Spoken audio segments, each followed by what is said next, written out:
On rentre en Côte d'Ivoire. Le pays se prépare, je vous l'ai dit, pour le recensement général de la population et de l'habitat. Le Premier ministre a lancé l'opération qui démarre demain, effectivement. Le directeur général de l'Institut national de la statistique nous a rejoint en plateau. C'est M.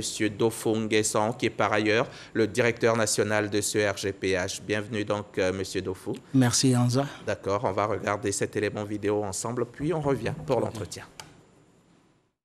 C'est ce lundi 8 novembre 2021 que débute l'opération de dénombrement, un processus clé du recensement général de la population et de l'habitat 2021. 38 000 personnes recrutées, dont 28 500 agents recenseurs, vont parcourir le pays entier pour collecter et disposer d'informations sur l'effectif de la population, sur les caractéristiques individuelles et leurs conditions de vie. En outre, cette opération permettra d'identifier tous les sites habités, villes, villages, hameaux, campements avec les infrastructures économiques qui s'y trouvent, comme les hôpitaux, les écoles et les marchés. Ces informations sont utiles au gouvernement en vue d'évaluer l'action du gouvernement, de mieux planifier les actions de développement et d'améliorer les conditions de vie des populations. En vue de réaliser cette opération de dénombrement, plusieurs activités préparatoires ont préalablement été menées, à savoir la cartographie censitaire qui a permis de disposer d'une base de données géoréférencée sur tous les sites habités de Côte d'Ivoire. Elle a été réalisée de mars 2019 à juin 2021. À cela, il faut ajouter l'acquisition de 40 000 tablettes pour les agents déployés sur l'ensemble du territoire national. Le recensement général de la population et de l'habitat 2021 est le 5e du genre que la Côte d'Ivoire organise après ceux de 1975, 1988, 1998 et 2014. Elle va coûter plus de 23 milliards de francs CFA. Monsieur le directeur général, qu'est-ce qu'un RGPH, simplement? Merci, Azan, pour cette question. Je voudrais tout d'abord, au nom de Madame le ministre du Plan et du Développement, remercier le ministre de la Communication, mais aussi le directeur général de la RTI pour cette invitation qui nous permet de parler du recensement général de la population. Un recensement général de la population est une photographie de la population à un instant donné qui permet de collecter un certain nombre de variables. Vous avez le nom, le sexe, l'âge, vous avez la résidence, le niveau d'instruction, l'alphabétisation et d'autres variables importantes qui permettent de faire une bonne analyse de la population.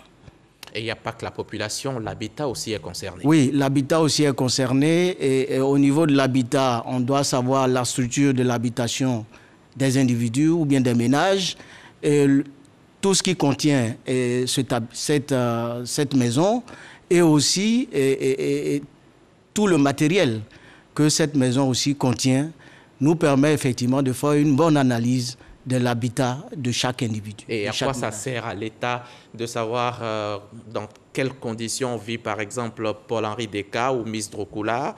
À quoi ça lui sert à l'État de le savoir?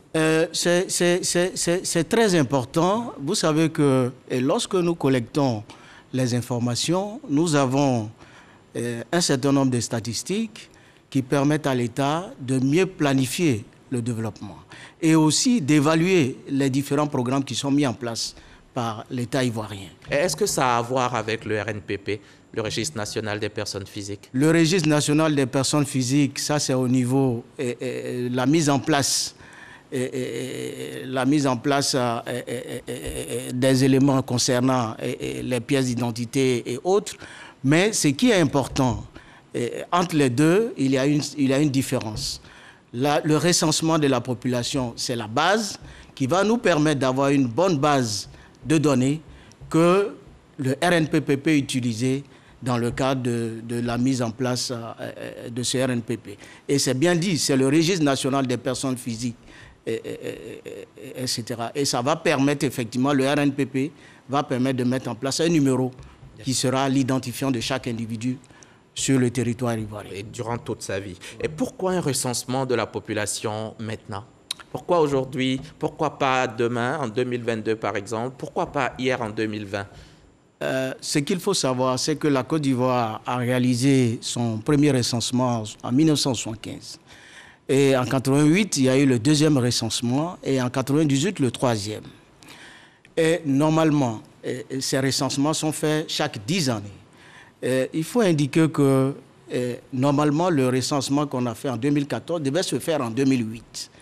Mais malheureusement, en 2008, la Côte d'Ivoire était en crise. Et cette crise-là n'a pas permis de faire le recensement en 2008.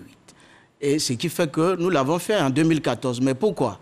Parce que l'État avait besoin d'informations pour mieux planifier, pour mieux structurer l'économie ivoirienne. Donc, c'est pour ça que nous avons fait ce recensement en 2014. Et pourquoi? Mais la difficulté que nous avons eue sur ce recensement, il y a deux grandes difficultés. La première, c'était un recensement d'après-crise post-électorale. Vous savez qu'au cours de ce recensement, il y a des partis politiques, par exemple, qui ont demandé à leurs militants de ne pas se faire recenser. Ça, c'est une erreur parce qu'il faut se faire recenser, c'est important. Et deuxième élément aussi, ce recensement a connu des problèmes méthodologiques dans la mise en œuvre. Donc, il était important pour nous, après l'évaluation, de pouvoir faire un autre recensement en 2021. Mais normalement, le recensement qu'on fait actuellement, c'est un recensement qui devait se faire en 2020. Sachez que c'est en mars 2020 qu'on a connu le premier malade de la Covid. Donc, on a repoussé ce recensement en 2021. D'accord. Comment se fait-on recenser? Et puis, qu'est-ce que je gagne, moi, à me faire recenser? Se faire recenser, d'abord, ce qu'il faut savoir, nous avons des agents recenseurs. L'agent recenseur va dans le domicile ou bien dans le ménage. Quand il rentre dans le ménage, il peut trouver le chef de ménage. S'il trouve le chef de ménage, il adresse son questionnaire. Il lui demande le nom, le sexe, etc. de toutes les personnes qui vivent dans ce ménage-là. Et aussi, après cela, il prend des informations sur l'habitat et toutes les informations qu'on a prévues dans notre questionnaire. Après cela, l'agent recenseur, effectivement, ressort et va dans un autre ménage, etc., etc. Mais ce qu'il faut aussi indiquer, qu'est-ce qu'on gagne? Ce qui est important, lorsque vous vous faites recenser, par exemple, si l'État doit mettre en place un château d'eau dans une commune, etc., que, par exemple, vous refusez de vous faire recenser, vous allez faire en sorte que l'eau qui va ressortir du château, d'abord sera insuffisant, d'autant plus que vous n'êtes pas fait recenser et le château a été dimensionné en fonction du nombre de populations qui y habitent. Donc ça, c'est très important que chaque individu sache qu'il doit se faire recenser. Et quelles pièces il nous faut pour nous faire recenser? Lors de l'interview de Madame le ministre, elle a bien indiqué qu'il n'y a pas de pièces à fournir. Mais si vous allez dans un ménage, c'est-à-dire que l'agent recenseur se retrouve dans un ménage et le chef de ménage, compte tenu du fait que nous avons beaucoup d'activités, le chef de ménage est absent. Il faudrait que le chef de ménage délègue un membre du ménage ou ce membre de ménage, on lui donne toutes les pièces, etc., pour que nous puissions enregistrer toutes les personnes qui y vivent. D'accord. Et c'est quoi les enjeux de ce recensement 2021? Les enjeux de ce recensement 2021, il y a l'évaluation des politiques nationales. Vous avez le PND, par exemple, qui est un élément important qu'il faut évaluer. Vous avez les programmes internationaux que nous avons aussi. Vous avez l'agenda 2063 de l'Union africaine qu'il faut évaluer. Vous avez aussi l'agenda 2030 des ODD qu'il faut évaluer, qui sont des éléments importants. Et puis sans oublier que les informations que nous allons récolter dans ce recensement vont permettre à l'État de mieux planifier le développement. Par exemple, vous voulez mettre l'État a décidé dans sa politique d'électrifier les villes ou bien les villages de plus de 500 habitants. Si vous êtes 500, après le recensement, sachez que l'État va mettre de l'électricité. Mais si vous ne vous faites pas recenser, ce qui peut arriver, vous êtes par exemple 1000, vous n'aurez pas d'électricité alors que vous avez refusé par exemple de vous faire recenser. Donc voilà. C'est clair, hein, M. Dofou, le RGPH, ce n'est pas pour définir un quelconque taux de pauvreté. Non, c'est carrément différent. Par rapport au taux de pauvreté, il faut indiquer qu'au niveau de l'Institut national de la statistique, nous avons une enquête qui s'appelle l'enquête niveau de vie des ménages. C'est cette enquête-là qui porte sur plus 13 000 ménages qui nous permet de définir le taux de pauvreté. La dernière en date, c'était en 2018. En 2018. Et on était à un taux de pauvreté de 39,4.